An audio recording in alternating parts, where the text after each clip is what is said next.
UP Bihar के वोटरों पर टिका पार्टियों का सियासी भविष्य। महाराष्ट्र में कितना दम रखते हैं उत्तर भारतीय।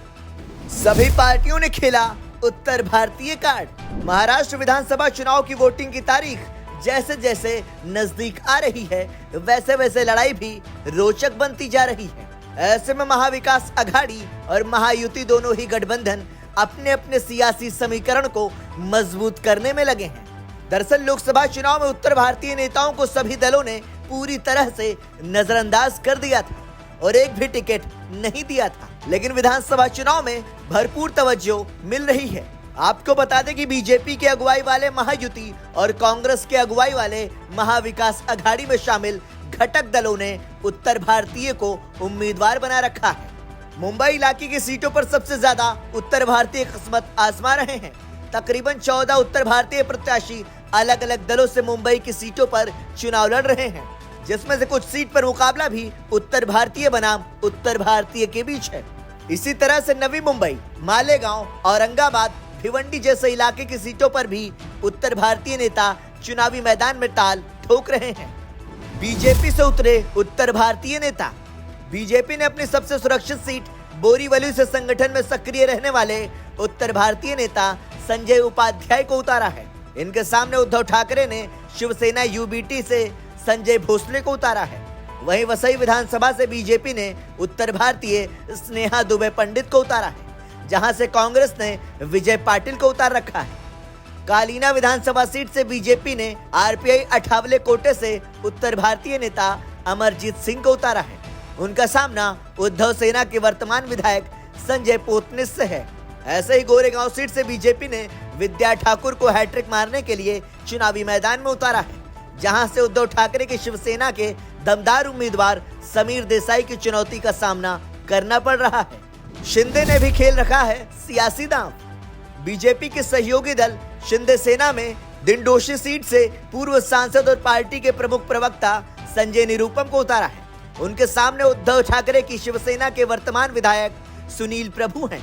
सुनील प्रभु की हैट्रिक रोकने के लिए निरुपम हर संभव कोशिश कर रहे हैं।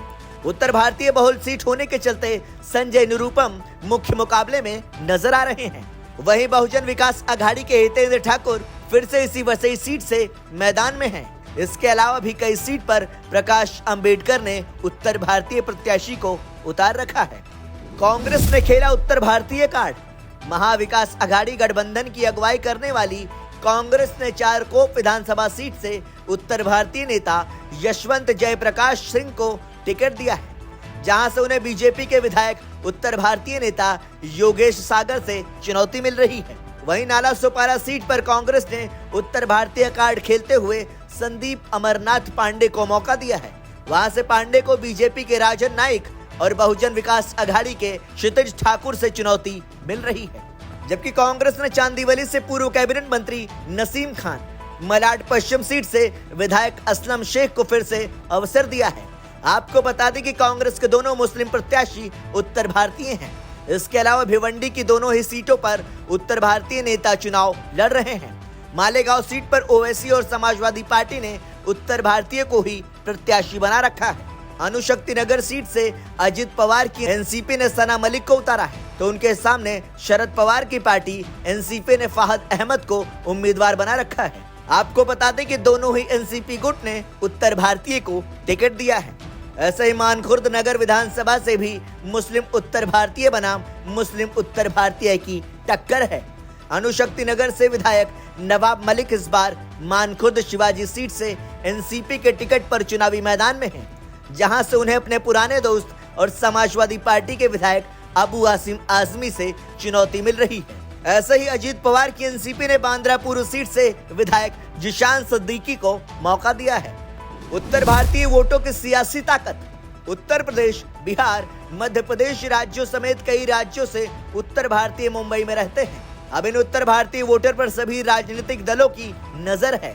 महाराष्ट्र में करीब 40 लाख वोटर उत्तर भारतीय हैं, जो अलग अलग सीटों पर बटे हुए हैं। मुंबई इलाके की 36 सीटों में से 22 पर उत्तर भारतीय, खासकर उत्तर प्रदेश के पूर्वांचल के वोटरों का खासा प्रभाव है।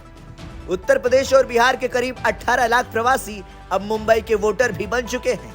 कलीना, कुर्ला, दहिसर, चारकोप, कांदिवली ईस्ट, बोरीवली, मागाठणे, वर्सोवा, गोरेगांव, दिंडोशी, जोगेश्वरी पूर्व और अंधेरी ईस्ट समेत कई सीटों पर इनका प्रभाव ज्यादा माना जाता है। महाराष्ट्र में कई ऐसी जगहें हैं जहां उत्तर भारतीय वोटरों का प्रभाव ज्यादा है। इनमें मुंबई, नवी मुंबई, ठाणे, कल्याण, पुणे, नागपुर, कोल्हापुर, अकोला, औरंगाबाद शामिल हैं। यहाँ उत्तर भारतीयों के वोट नतीजों पर प्रभाव डालने की स्थिति में हैं। ज्यादातर वह वोटर है जो रोजगार के लिए यहाँ आए हैं। ऐसे में माना जाता है कि यहाँ की शिवसेना, मनसे, बहुजन विकास अघाड़ी जैसी पार्टियों के उठाए जाने वाले स्थानीय मुद्दों की जगह राष्ट्रीय पार्टियां उनकी पहली पसंद हैं। हालांकि महाराष्ट्र में एक समय उत्तर भारतीय कांग्रेस पार्टी के परंपरागत वोटर माने जाते थे। कांग्रेस का जब से उत्तर भारतीयों ने साथ छोड़ा है तब से वह सत्ता से दूर हो गई है। अब उत्तर भारतीय बीजेपी के साथ खड़ा है, लेकिन बीजेपी भी कोई खास तवज्जो नहीं दे रही है। लोकसभा चुनाव में उत्तर भारतीय वोटर्स बीजेपी से बिदक गए थे क्योंकि किसी भी उत्तर भारतीय को प्रत्याशी नहीं बनाया गया था। इसका सीधा फायदा कांग्रेस के नेतृत्व वाली महाविकास अघाड़ी को हुआ था। ऐसे में उत्तर भारतीय वोटरों को साधने की कवायद के लिए भी राजनीतिक दलों ने विधानसभा चुनाव में अच्छा खासा टिकट दिया है। अब इसका कितना असर विधानसभा चुनाव में पड़ता है ये देखना बेहद दिलचस्प होगा। ब्यूरो रिपोर्ट, संदेश वाहक।